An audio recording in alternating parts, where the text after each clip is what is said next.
Hello, hello. Welcome to my live on posing. Looks like we're at 1:29, so I'm gonna give a couple more minutes for some people to hop on.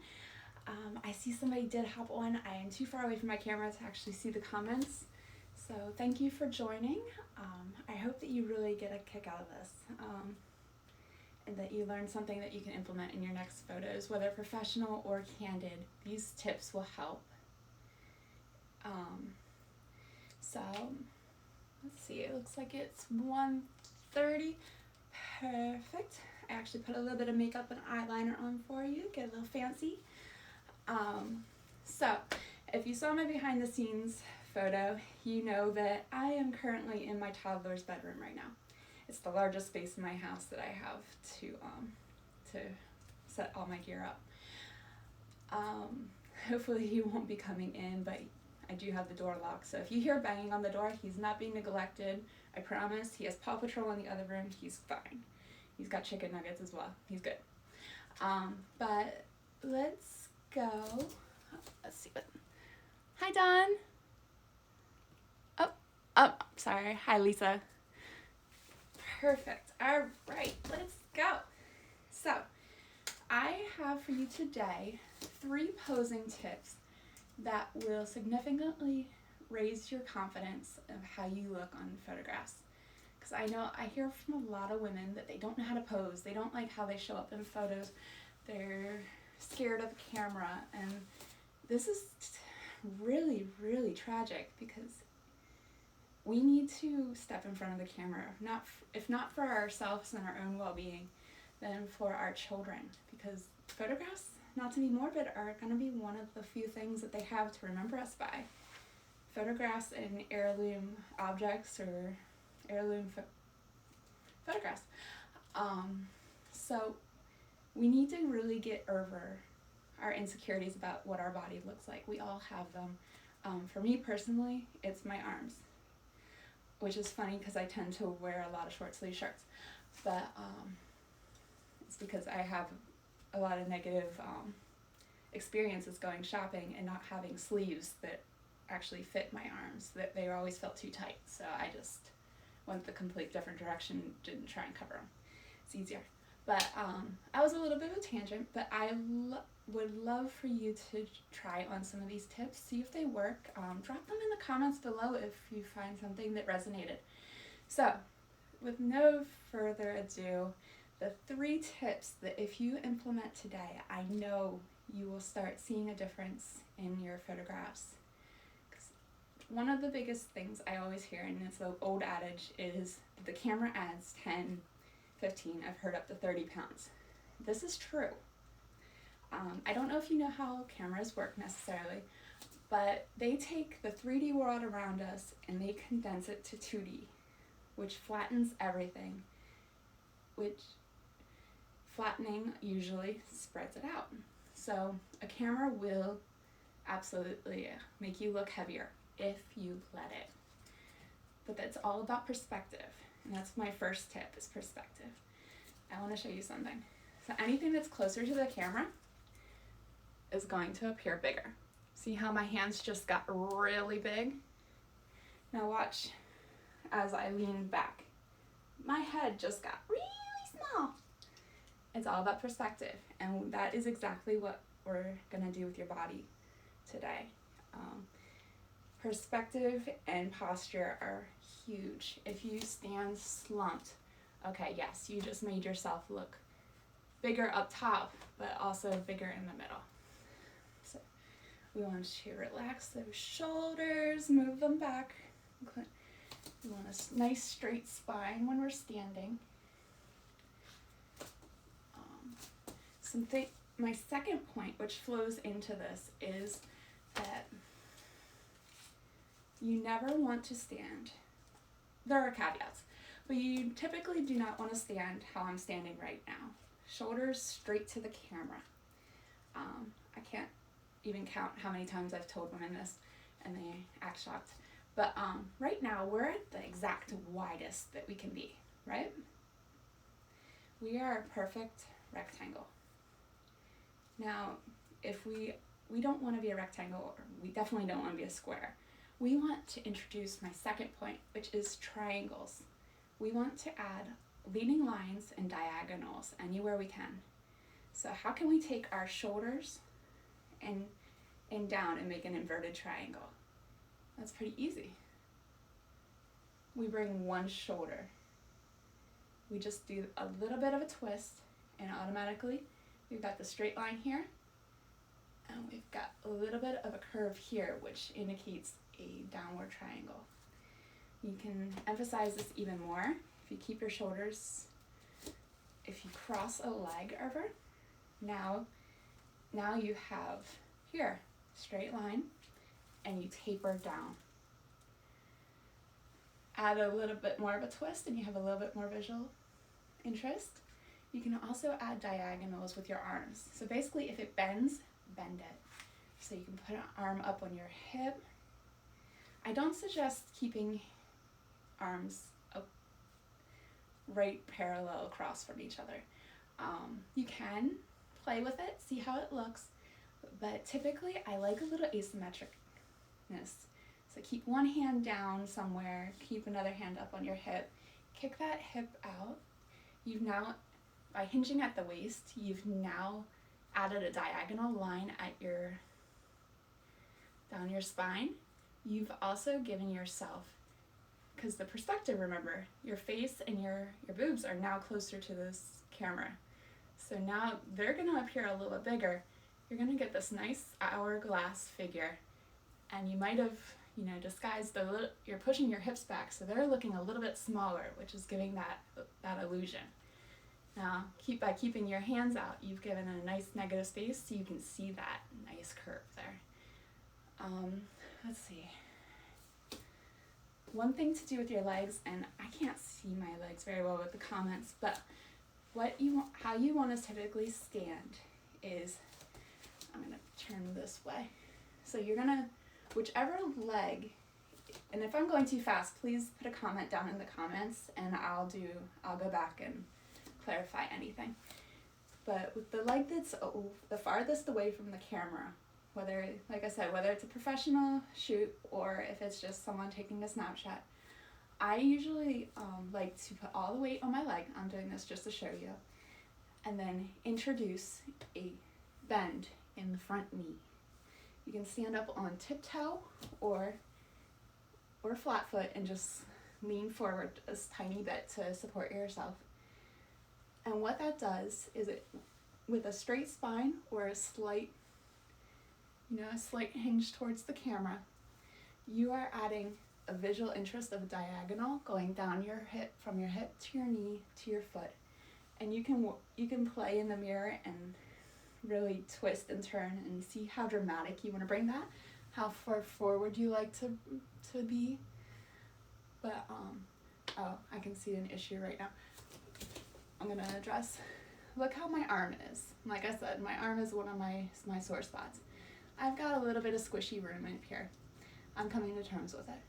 But I have my arm completely flat up against my body, which means it is spread out as far as it could possibly go. There is such an easy fix. If you don't like your arms, just raise it away from your body just slightly. Do you see how that instantly slims? And I'm not raising it very far. So you go from, completely squished and not very attractive to raise it away from your body, add that diagonal for interest, kick a hip, and you instantly have that little bit of an hourglass figure, and you can push and pull that with the perspective. Now, it's easy for me to say that because I'm looking at the mirror as I'm doing it. I know this is harder to do when you're out in public, but typically if you put the weight on your back hip, introduce a small kick, a small bend in this knee, your hip is automatically going to go back. If you stand with your shoulders back and straight, you're automatically going to have a much more visually interesting photo than if you just did this, or feet parallel to shoulders where you're at your widest. One thing I did mean to tell you at the beginning is make sure you empty your pockets. I have a toddler, so I have gazillion things in my pockets at all point.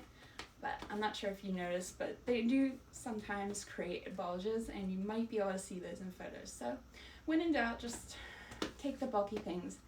We want those smooth lines through the hips. Let's see, I think that was, so we did one was posture and perspective. Whatever's closest to the camera is gonna be biggest. What's farther away is gonna be smallest. So if you want bigger boobs, lean in. It's gonna narrow that waist, hide a little bit of your hips if you're like me and you're a pair, or vice versa. I guess if you have a bigger downside and you wanna de-emphasize the boobs, yeah, I guess stick that, it's a push and pull. Everybody's body's a little different, but these tips are pretty universal. You just need to learn and play with it a little bit. My second tip was to add those diagonals and those leading lines and, some push and pull and bends.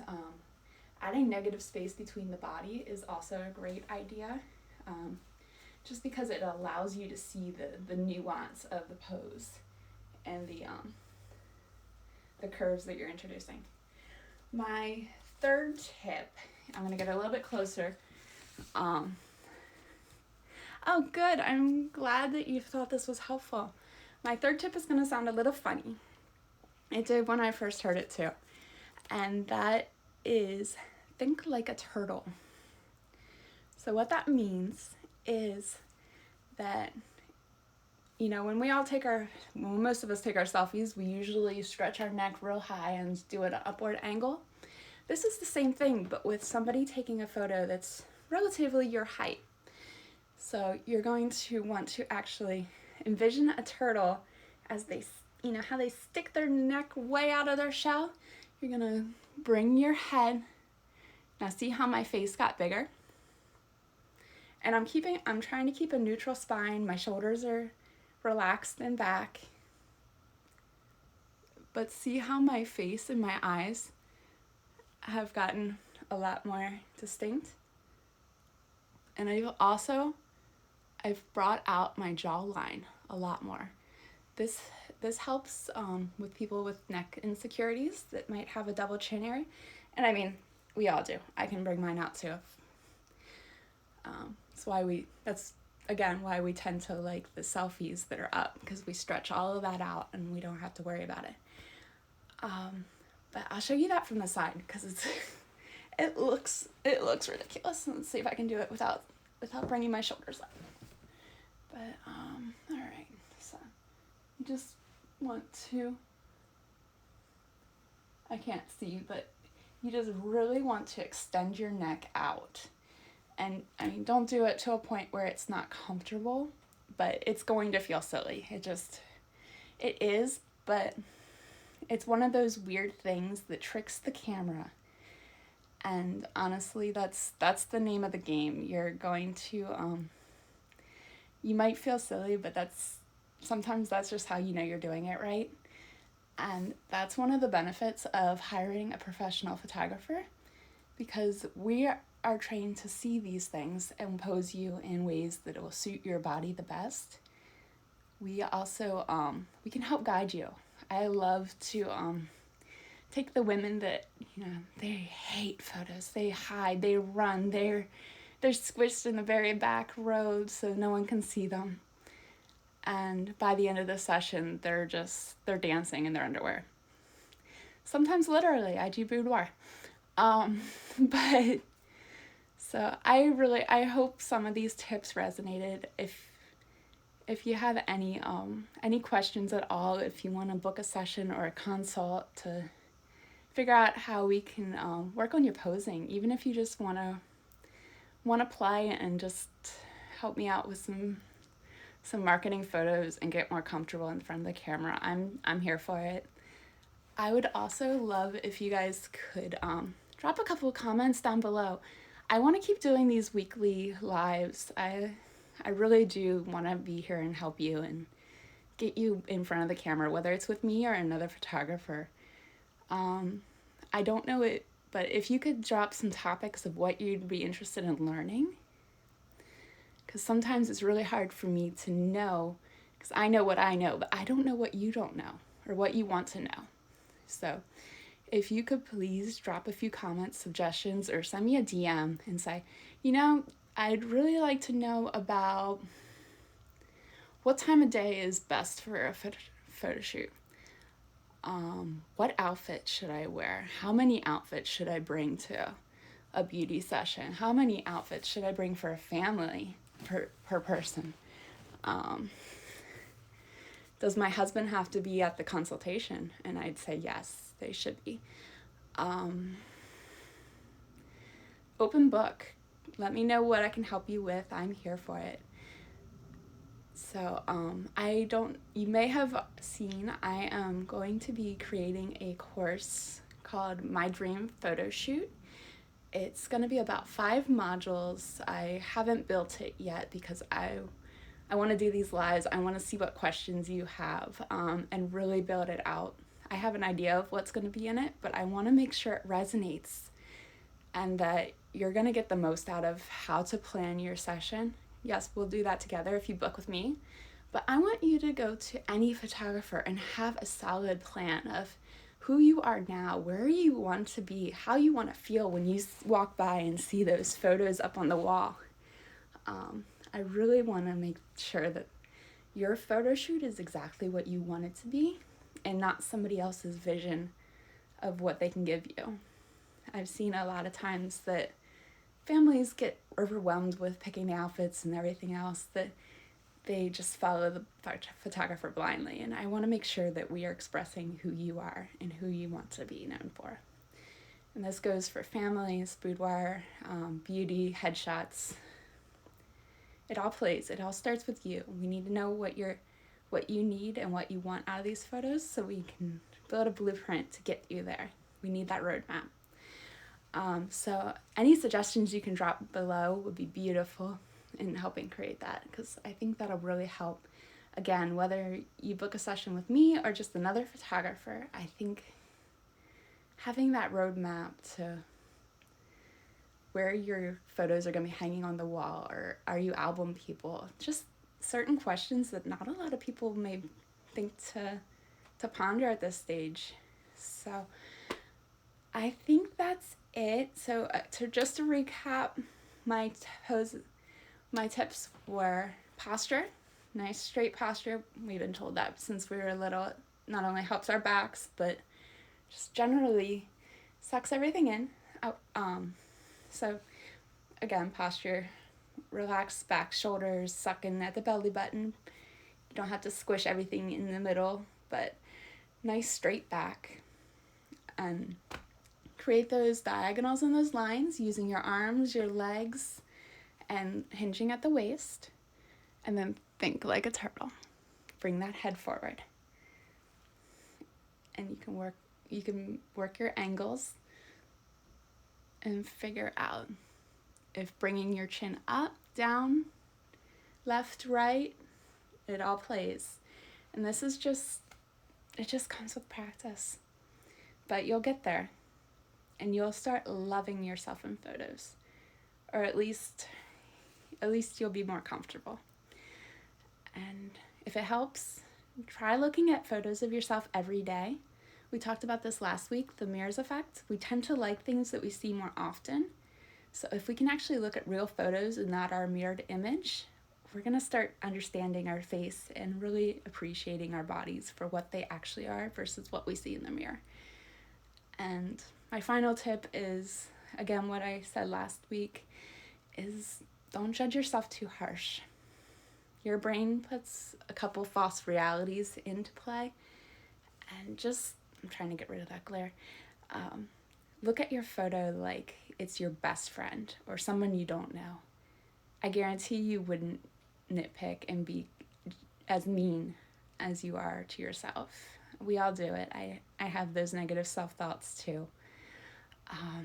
But we're all working past it. My big thing is I don't really like being in front of the camera either, but I'm getting more comfortable the more I do it, and I'm pushing myself out of my comfort zone by doing these lives, and I'm actually really enjoying it. I would love to hear any tidbits that you might have to offer. But I think I've rambled for long enough now. I hope that you really enjoyed those 3 tips and implement them, and I'd love to hear or see your next photo where you have implemented these and how you feel about this photo versus photos in the past. All right, lovelies. Have a wonderful day, and I'll talk to you next Wednesday. Bye.